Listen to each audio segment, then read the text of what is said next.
Hello, welcome back. Thank you for tuning in. I'm Lance Sisney. This is LSTV. It's been a minute, Had a couple of videos flagged on YouTube.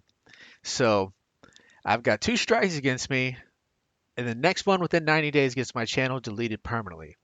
I'm going to put a link in the next video, possibly in this video if I have the time to do it, for you to find me on another platform and to continue following me if you would choose to do so. And hopefully, I can get another channel up and running here in no time, and you'll keep on tuning in. But in the meantime, missed you guys. Hey, nice to see you again. How's everything been going? I sit around, voices in my head, talking to myself over and over. I feel like you got to hear some of this stuff too. This thing that's been floating around all over the place lately that I can't hear enough of is term misinformation. Now, at this point, it's a government sponsored word. Misinformation. Who is the ones that we know that are the most famous for sponsoring misinformation? A government. Excuse me. I don't know what that was. But so state-sponsored institutions like CNN and MSNBC and a whole list of artists who really nobody cared about anymore, but maybe that's just my personal feeling, are trying to take Joe Rogan off of his podcast, or at least that's what's been advertised to us. And it's a lot of good free advertising for them because they're going up against media giant Joe Rogan in his money-making field. But, what has Joe Rogan really done wrong? Joe Rogan is a comedian. Joe Rogan is hilarious. Joe Rogan is entertaining to watch. His shows are fun. The guests are informative. Even if they don't express the currently accepted points of view, I mean, isn't it good just sometimes to hear the other side? I mean, is there really a problem with hearing other people speak their point of views? Because what they're not saying is that Joe Rogan's interviews are dangerous. What they're saying is his audience are a bunch of ignorant redneck hillbillies who can't tell nothing from nothing. They don't even get the right for the freedom of their thought because he is responsible for their decision making after they view his entertainment. Joe Rogan's an entertainer, all right? Joe Rogan's not spreading misinformation. Joe Rogan is just asking other people what they think instead of what everybody else thinks. That shouldn't be a crime. But what is a crime is crimes against humanity. And that is, in my mind, deceiving the public for benefit of millionaires, pharmaceutical companies, or the state, or whoever. But right now, we live in a world where in 2012, an act was passed called the Smith-Mundt Modernization Act. Note the year 2012.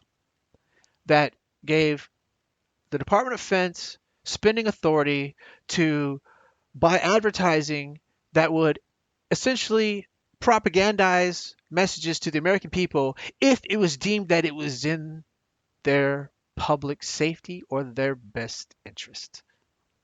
Now, fast forward a bunch of years later, where the CDC and the DoD are intertwined more tightly, and pharmaceutical companies are funding the CDC. The money from pharmaceutical companies flows through the CDC to the DoD. They got a little bit of skin in the game, and now propaganda's on full heavy. We got advertising telling us that we're about to go to war, folks. Well, who wants to go to war? People in Russia don't want to go to war. People in Ukraine don't want to go to war. Why are we being told they're lining up troops at the border? Why are we being told that troops are being deployed to Ukraine?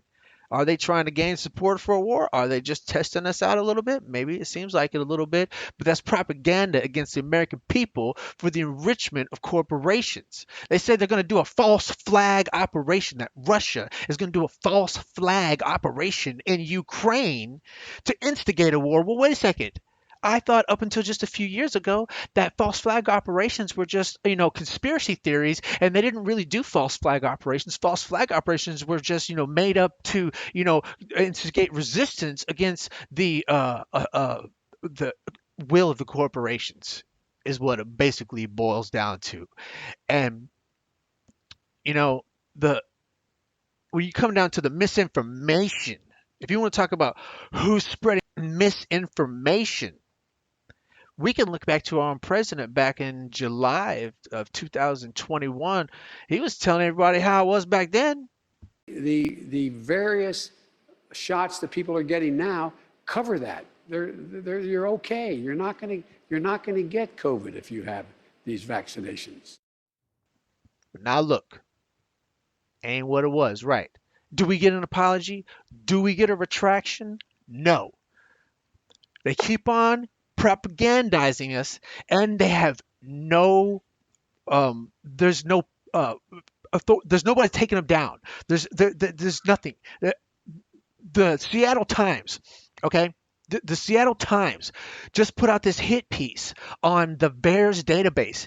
They were saying that doctors reporting the deaths and the injuries of the COVID vaccine in the VAERS database were spreading misinformation, that the VAERS, they were trying to dispute the VAERS database because that's the only protection that the people have against the medical authority establishment.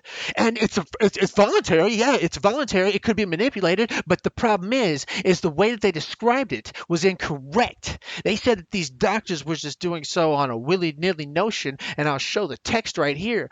But if you look at the VAERS database, it is a federal offense to misrepresent a claim on the VAERS database with fines and up to imprisonment. So no medical professional would risk their career for any person who did a voluntary medical choice to report to the VAERS database if there's not a real cause. It is peer reviewed. It supersedes the FDA in a lot of ways. So they were saying that the claim, I didn't even get to this part. I'm sorry. This is the whole point of the article. It said that the falsehood of athletes passing out in front of cameras, in front of everybody, it's being posted all over every place right now, is misinformation. That's really not what's happening. I'm sorry, folks. I mean, I believe my eyes more than I believe people standing in front of a microphone talking. You don't even have to believe me. I'll post links in my description down below. Go look what I see, okay?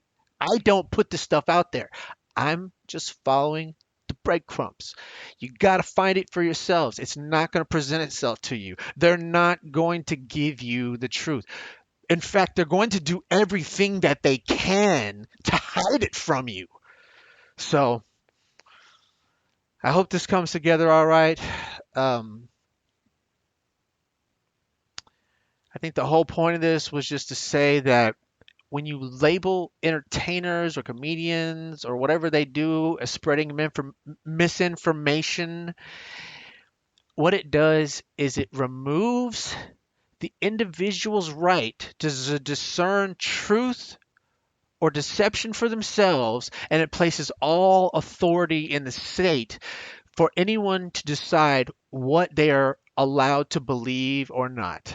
That is the removal of freedom of choice. That is the removal of freedom of will. That is the exact opposite of what the Constitution stands for. That is the exact opposite of what has made the earth prosper for hundreds of years. That is the exact opposite of what has reduced infant mortality, has increased lifespan and quality for all human beings. Look at history. If you look at history and you follow the science, no one would ever listen to what the government says.